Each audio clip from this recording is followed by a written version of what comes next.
Israel और Iran के समर्थक लड़ाकों की लड़ाई कई देशों के बारूदी घमासान में बदलती दिख रही है, जिसमें नेतन्याहू की हार की 100% गारंटी भी दी जा रही है। क्योंकि इजराइल ईरान टकराव में सऊदी अरब के प्रिंस मोहम्मद बिन सलमान वॉर चेंजर लीडर बन चुके हैं। प्रिंस सलमान के हाथ इस युद्ध की सुप्रीम कमान ईरान थमा सकता है।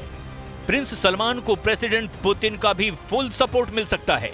यानी इजराइल के खिलाफ युद्ध में अब अरब वर्ल्ड का अलायंस उतरने जा रहा है। क्राउन प्रिंस मोहम्मद बिन सलमान को ईरान ने साध लिया है, जिसके साथ ही अरब वर्ल्ड का सबसे ताकतवर और दौलतमंद साथी ईरान के साथ आ चुका है। प्रिंस सलमान के ईरान के खेमे में आने का मतलब नेतन्याहू को अच्छी तरह मालूम है। सऊदी अरब और ईरान का गठबंधन खाड़ी युद्ध का रुख पलट सकता है। दो कट्टर और जानी दुश्मनों की पीस डील हो चुकी है। सौदेबाजी में ईरान को वॉर जोन में सपोर्ट मिलेगा तो प्रिंस सलमान ईरान से अच्छा खासा प्रॉफिट हासिल करने वाले हैं। ईरान की नई रणनीति का पूरा ब्यौरा देखने से पहले इसके साइड इफेक्ट का ट्रेलर देख लीजिए। युद्ध को बारूदी डोज की मात्रा बढ़ती जा रही है। हिजबुल्लाह ने इजराइल पर 60 रॉकेट दागे हैं। इजराइल में सिर्फ एक जख्मी हुआ, कुछ इमारतें टूटी, लेकिन बदले में इजराइल ने बेरूत को आधी रात से दहलाना शुरू कर दिया। रविवार की सुबह तक मिसाइलें बरसाता रहा। इजराइल के हमले में बेरूत में 20 लाशें गिरी, 60 से ज्यादा लोग घायल हो गए। शहर के माली नुकसान का अब भी अंदाजा नहीं लगाया जा सका है। इजराइल अंधाधुंध बंकर बस्टर बम के धमाके कर रहा है, तो उधर हिजबुल्लाह फाइटर भी जोरदार पलटवार कर रहे हैं। लेबनान से इजराइल पर हिजबुल्लाह के रॉकेट और ड्रोन दागे गए। मध्य इजराइल में हिजबुल्लाह ने 60 रॉकेट की बौछार कर दी। इजराइल के डिफेंस सिस्टम ने बाकी 5 रॉकेट हवा में ही मार गिराए, लेकिन तेल अवीव के उत्तर में नेतन्याह और हर्जलिया सिटी में रॉकेट की बौछार जारी है।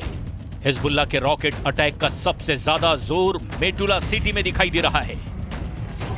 लेबनान से रॉकेट दागे जाने के बाद मेटुला में भारी नुकसान की खबर है। उत्तरी इजराइल में मेटुला परिषद के प्रमुख डेविड अजोलाई ने 8 रॉकेट धमाके की पुष्टि की है। इन धमाकों से कई इमारतें खंडहर में तब्दील हो चुकी हैं। אנחנו מדברים כרגע על משא ומתן אפשרי להסדרה. האמריקנים מובילים את זה. אני אומר, זה מתבצע רק תחת אש. הוא מתבצע עם הרבה מאוד אש. युद्ध में फाइटर ग्रुप की पूरी तरह पिटाई के बाद तेहरान ने नया ब्लूप्रिंट बनाकर सभी सहयोगियों से मुहर भी लगवा ली है। रातों रात हुए बदलाव के बाद ईरान समर्थक लड़ाका ग्रुप भी अब इजराइल पर टूट पड़े हैं। रविवार की सुबह लेबनान से इजराइल में भीषण रॉकेट हमला हुआ है। वॉर जोन की त्रासदी से अलग ईरान ने जो वॉर प्लान बनाया है, उसके बाद बेरूत के बड़े बम तेल अवीव में फटने का ऐलान हुआ है। पहले से कहीं ज्यादा मिसाइलें बरसने की हुंकार भी भरी गई। लेबनान से ज्यादा तबाही इजराइल में मचाने की मुनादी ईरान ने कर दी। इजराइल को अब हिजबुल्लाह भी मारेगा, हमास भी, हूथी भी और इराकी शिया फाइटर भी। जॉइंट अटैक में इजराइल को बम बारूद से पाट देने की प्लानिंग है। इजराइल के जंगी जेटों की काट, इजराइल के टैंक, रॉकेट लॉन्चर और एयर डिफेंस सिस्टम का तोड़ जल्द इजराइल के सभी दुश्मनों के पास होगी। इजराइल के लिए अरब वर्ल्ड से ऐसी बैड न्यूज आई जिससे अमेरिका भी टेंशन में है। बाइडेन से ज्यादा परेशान 20 जनवरी को प्रेसिडेंट पद की शपथ लेने वाले डोनाल्ड ट्रंप हैं। अरब कंट्री से आए नए अपडेट ने वॉर जोन से बड़ा तहलका किया है। प्रिंस की दौलत, पुतिन के हथियार, ईरान का प्रहार, इजराइल में मचेगा हाहाकार। इजराइल के खिलाफ गठबंधन मजबूरियों से बना है। सभी के अपने अपने इंटरेस्ट हैं। सऊदी अरब, ईरान और रूस के एक पलड़े में आने की वजह आपको बताते हैं। ईरान को इजराइल से युद्ध जीतने के लिए हथियार चाहिए। ईरान को हथियार रूस देने को तैयार है, दे भी रहा है, लेकिन जंग जीतने के लिए जितने हथियार की दरकार है उतनी दौलत ईरान के पास नहीं।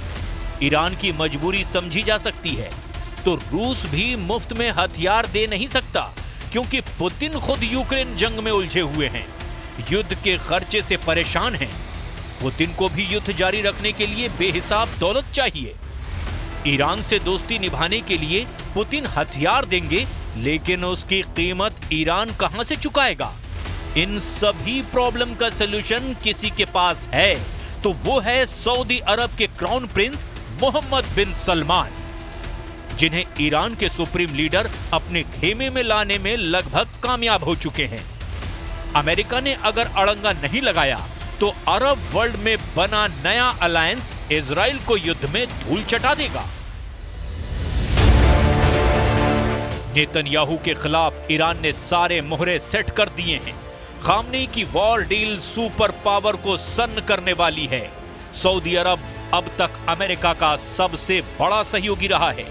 प्रिंस सलमान ने अमेरिका की अनदेखी कभी भी नहीं की है। बदले हुए हालात में प्रिंस सुपर पावर को भी अनसुना कर सकते हैं, और ऐसा इसीलिए कि ईरान और सऊदी की डील डन हो चुकी है।